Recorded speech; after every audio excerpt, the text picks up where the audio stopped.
A very good evening to all of you and welcome everyone. In today's class I am going to explain idioms and phrases set 12 and from 26 to 50. All the questions have been taken from Objective General English by Dr. R.S. Agarwal. पहला प्रश्न, he was pulled up by the president. Pull up खिंचाई करना जिसे हम आम बोल चाल में कहते हैं, पुल अप यानी फटकार लगाना, फटकार लगाना। तो he was pulled up by the president, president के द्वारा उन्हें फटकार लगाई गई। तो रिब्यूक मीन्स फटकार लगाना, एप्रिसिएट प्रशंसा करना, गिव अ हाई रैंक काफ़ी ऊंचा दर्जा देना, मेड फन ऑफ यानी मेक फन ऑफ मजाक उड़ाना। 27 they are going to wrap up the negotiations this week. इस सप्ताह वे लोग वार्ता को का निचोड़ निकालने वाले हैं, यानी इस सप्ताह वे वार्ता को एक निर्णायक स्थिति में पहुंचाने वाले हैं। तो रैप अप होता है यानी निर्णायक मोड़ पर लाना। रैप अप मीन्स ढक देना भी होता है, निचोड़ निकालना, निष्कर्ष निकालना, अंतिम परिणाम पर पहुंचाना। ढक देना भी इसका मीनिंग है। Terminate, argue, out, conduct, finalise. जी हाँ, फाइनलाइज आंसर होगा 28। द स्टाफ हैव, क्यों हैव लगा स्टाफ के साथ? तो स्टाफ जो है कलेक्टिव नाउन का काम करता है। A group of persons working together, working under an organisation को स्टाफ कहते हैं। फिर आप कहेंगे कहीं कहीं स्टेप्स भी देखते हैं। जी हाँ, वहाँ वो कॉमन नाउन बन जाता है, इसलिए आप स्टेप्स देखते हैं। वर्ब हैव गलत नहीं है। The staff have felt on edge ever since they heard the rumor about retrenchment। जब से अफवाह उठी है रिट्रेंचमेंट की यानी छटनी की, तब से स्टाफ लोग नर्वस फील कर रहे हैं। ऑन एज मतलब होता है घबराया हुआ, ऑन एज। अब ये घबराए हुए हैं कि कहीं मेरी छटनी तो नहीं हो जाएगी। रिट्रेंच वर्ब है जिससे बनता है रिट्रेंचमेंट, एब्स्ट्रैक्ट नाउन, छांट देना अयोग्यता के आधार पर। जब टेक्नोलॉजी का डेवलपमेंट होता है तब मैनुअल वर्क के कर्मचारी रिट्रेंच्ड हो जाते हैं। तो यहाँ आंसर 28 का ए होगा। 29 we shall be formidable if we stand by one another। यदि हम सभी एक दूसरे का सपोर्ट करें तो हम विशाल स्थिति में होंगे, बहुत बड़े फॉर्म में होंगे। फॉर्मिडेबल मीन्स विशाल होता है, भयंकर के अर्थ में भी इसका प्रयोग हम करते हैं। तो स्टैंड बाय यानी सपोर्ट होता है, समर्थन देना, मदद करना। 29 का आंसर ए होगा।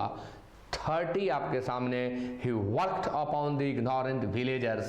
वह अज्ञानी ग्रामीण को, गांव में रहने वाले व्यक्ति को वर्क अपॉन किया यानी उसको इन्फ्लुएंस किया। यह रिपीटेड है, इसके पहले सेट में भी वर्क अपॉन था जिसका प्रयोग हम इन्फ्लुएंस के अर्थ में करते हैं, प्रभावित करना, छाप छोड़ना।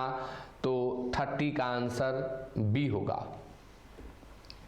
Half the people of the village were carried off by the epidemic। epidemic के द्वारा गांव के आधे लोग मारे गए। तो कैरी ऑफ आप याद करेंगे, मीन्स टू किल। यहाँ चूंकि पैसिव वॉइस है इसलिए आंसर किल्ड होगा। 31 का answer C. 32 he tore up the stairs of his house when he heard a cry। जब उसने कोई रुदन सुनी तो सीढ़ियों पर दौड़ते हुए वह अपने घर में चला गया। जो सीढ़ियाँ थी उन पर वह दौड़ रहा था, यानी आराम से उतर, स्टेप डाउन नहीं कर रहा था, रन कर रहा था। टीयर अप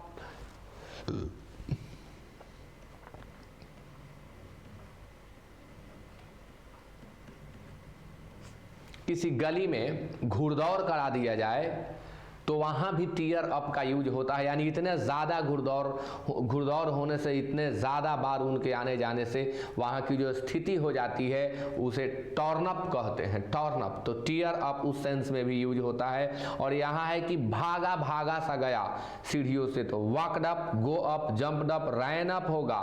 32 का आंसर डी होगा। 33 he felt at home here in my house, वह मेरे घर में एट होम फील करता है, यानी बहुत आराम महसूस करता है। एट होम मीन्स होता है कंफर्टेबल, आरामदायक, बहुत हल्का सेट है। फ्रेजल वर्ब हो गया है अब सब, कुछ कुछ फ्रेजेज हैं। I stood up for him when everyone else was criticising him, हर कोई जब उसकी निंदा कर रहा था तब मैं उसके पक्ष में खड़ा हुआ। Stand up for a person, यानी किसी व्यक्ति के पक्ष में खड़ा होना, किसी का सपोर्ट करने के लिए उसके पक्ष में खड़ा होना स्टैंड अप फॉर होता है। तो tolerated him, faced him boldly, supported him energetically. जी हाँ, स्टैंड अप फॉर, आप स्टैंड अप याद करेंगे, स्टैंड अप फॉर यानी किसी व्यक्ति के पक्ष में खड़ा होना। He was trying to put across his ideas to his audience, वह अपने विचारों को, अपने आइडियाज़ को अपने श्रोतागण को बता रहा था, समझाने की कोशिश कर रहा था। तो पुट across मतलब होता है किसी के दिमाग में भर देना अपने आइडिया को, अपनी बात को, यानी समझाना, समझाना। तो to convey, to cross, to influence, to convince, convince विश्वास दिलाना, वो किसी भी चीज़ पर विश्वास नहीं दिला रहा था, अपने बातों को उन्हें समझा रहा था, यानी कन्वे कर रहा था, दे रहा था, उन्हें दे रहा था। तो 35 का आंसर ए होगा। That young author is cried up by his friend, cry down कल के सेट में था, पिछले सेट में था, अब क्राई अप है। क्राई अप प्रशंसा करना, क्राई डाउन निंदा करना।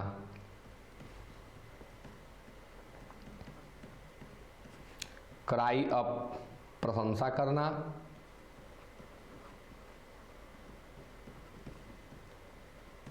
क्राई डाउन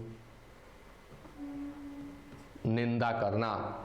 तो 36 जो है एक्सटॉल्ड होगा। 36 का आंसर बी, प्रशंसा करने के लिए और कोई शब्द नहीं है। कॉन्डेम तो निंदा करना होता है, डिसलाइक आप जानते हैं। 37 आपके सामने, the captain played with determination because the honour of the team was at stake, captain दृढ़ निश्चय के साथ खेले क्योंकि टीम की प्रतिष्ठा दाव पर लगी थी। एट स्टेक यानी होता है दाव पर, यानी खतरे में, दाव पर यानी खतरे में। तो वेरी लो इन डेंजर, जी हाँ खतरे में थी। At stake in danger. 37 का आंसर बी होगा। 38 आपके सामने, सी फील्स वेरी पुट आउट, बूझी बूझी सी महसूस अबाउट द यस्टरडेज इंसिडेंट। तो यहाँ फील्स कैसे होगा, ये मिस्टेक हमें लग रहा है, टाइप मिस्टेक हो सकता है, फेल्ट होगा। सी felt very put out about the yesterday's incident, कल की घटना के बारे में वह बूझी बूझी सी लग रही है, ऐसा भी हो सकता है, फील्स भी हो जाएगा। पुट आउट मतलब उदास होना, बूझा सा होना, यानी एनर्जेटिक न होना। तो डिस्टर्ब्ड, प्लीज्ड, एनलार्ज्ड, ओवरजॉयड। अब यहाँ जो शब्द दिए गए हैं इनमें डिस्टर्ब्ड होगा, कल कोई घटना घटी है जिसके चलते वह बूझी बूझी सी है। अब पुट आउट मीन्स बुझाना होता है, आदमी भी बूझा बूझा सा होता है, यानी डिस्टर्ब्ड थी वह। We shall be formidable if we stand by, repeated question ऐसा हुआ है किताब के अंतर्गत शायद, तो स्टैंड बाई पहले भी आया, अभी भी आया, सी होगा। विंडिकेट प्रमाणित करना, सिद्ध करना।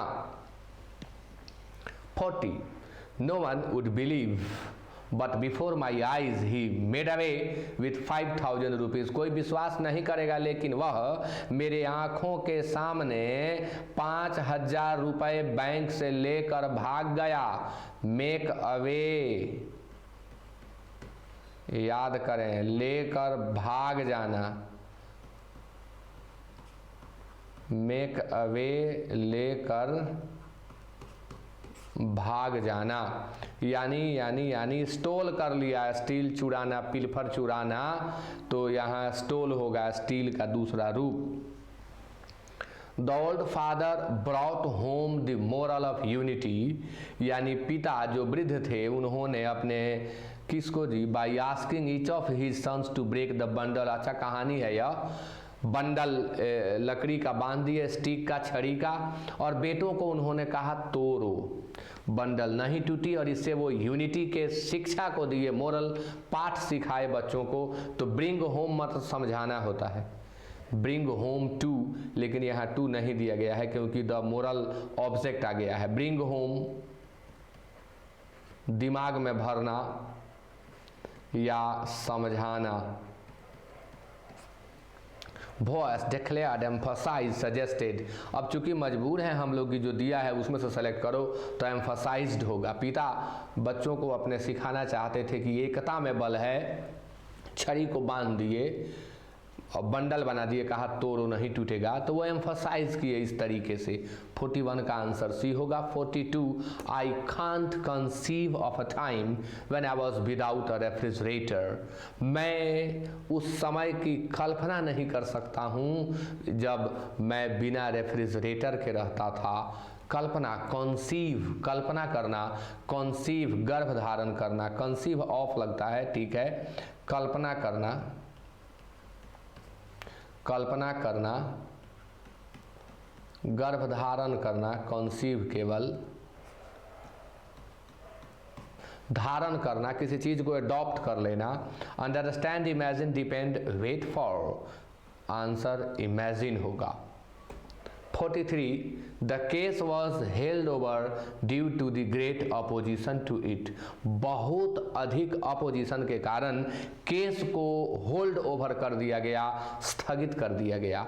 होल्ड ओवर सब फ्रेजल वर्ब हैं, सबको याद करना पड़ेगा आपको। होल्ड ओवर स्थगित करना, हिंदी इसीलिए सेंटेंस का बोल दे रहा हूँ कि आपको रिवाइज करने में सुविधा होगी। अरे आंसर नहीं बताए, स्थगित करने के लिए कैंसिल नहीं, ड्रॉप नहीं, पोस्टपोन होगा। आंसर 43 का सी होगा। 44 if he doesn't agree with your views, यदि वह आपके विचारों से एग्री नहीं होता है, the best way is to fall in with him, तो सबसे बढ़िया तरीका है कि तुम उसके विचारों में ढल जाओ।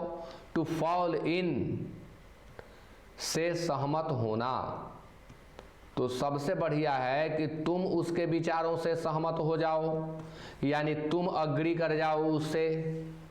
अब दो जगह क्यों दे दिया गया, टाइप मिस्टेक होगा। 45 as is expected of him, जैसा कि उससे उम्मीद की जाती है। Madhu is sure to work up the mob, sure है कि मधु मॉब को उत्तेजित कर देगा, तो वर्कअप उत्तेजित करना होता है।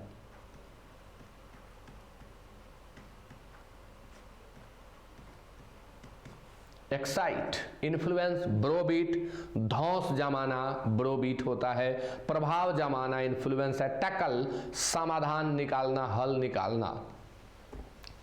At my friends T party I fail in with a strange fellow, friend के टी पार्टी में मेरी मुलाकात, अचानक मेरी मुलाकात एक विचित्र व्यक्ति से हुई, स्ट्रेंज फेलो से हुई। Fall in with, fall in with का मतलब अगर हम फ्रेजल वर्ब में कहें तो कम अक्रॉस कह सकते हैं। अचानक मुलाकात होना, अचानक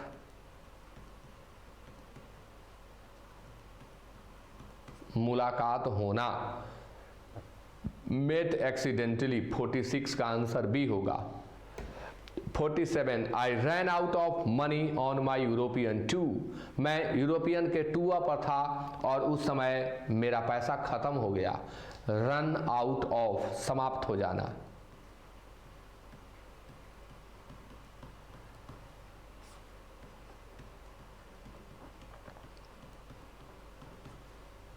carried a lot of, lost गुम नहीं हुआ, पैसा समाप्त हो गया।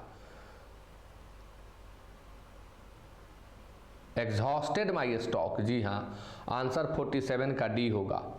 There is no need to rake up an old quarrel, देखो पुराने झगड़े को कुरेदने की जरूरत नहीं है। रेकअप पुरानी बातों को ताजा करना, पुरानी यादों को, बातों को, यादों को ताज़ा करना, रिवाइव करना उन्हें। जो कुछ हुआ सो हुआ, अब रिवाइव ना करो उसे, भूल जाओ। Let bygones be bygones. The rebels held out for about a month, hold out डट कर सामना करना। रिबेल्स जो थे बागी, विद्रोही, 1 महीने तक डट कर सामना किए। होल्ड आउट डट कर सामना करना। बार्गेन किए, रेसिस्ट किए, रिट्रीट किए। रिट्रीट मीन्स पीछे हटना, बार्गेन मोल जोल करना, रेसिस्ट किए, प्रतिरोध किए, सामना किए। 49 का आंसर भी होगा। 50, ही always runs down his brother only because the latter is poor, चूंकि उसका भाई जो है गरीब है, इसलिए हमेशा वह रन डाउन करता है, रौंद डालता है। भाई रौंद डालने का मतलब गाड़ी से रौंदना मत समझ जाइए, उसकी निंदा करना, भर्त्सना करना, शिकायत करना। तो quarrel with, disagree with, influence adversely, disparage कर देता है, उसे हतोत्साहित करता है, हमेशा उसे अपमानित करता है। हतोत्साहित करना और अपमानित करना, आंसर डी होगा। तो आज का सेशन समाप्त होता है। वीडियो अच्छा लगे तो शेयर जरूर करें। बहुत कम व्यूज़ इस किताब में आ रहे हैं, जिसके चलते मैं अब रेगुलर नहीं पढ़ा रहा हूँ। खैर, बहुत सारे लोग हैं जो हमेशा कमेंट करते हैं कि सर छोड़ दिए क्या, नहीं पढ़ा रहे हैं क्या। तो व्यूज़ बहुत कम आते हैं, इसलिए समय देना थोड़ा मुश्किल हो रहा है, लेकिन बीच बीच में इंपॉर्टेंट जो वीडियोस बचे हैं उन्हें मैं डाल दूंगा। So with that it is over. Thank you so much. Share जरूर करें।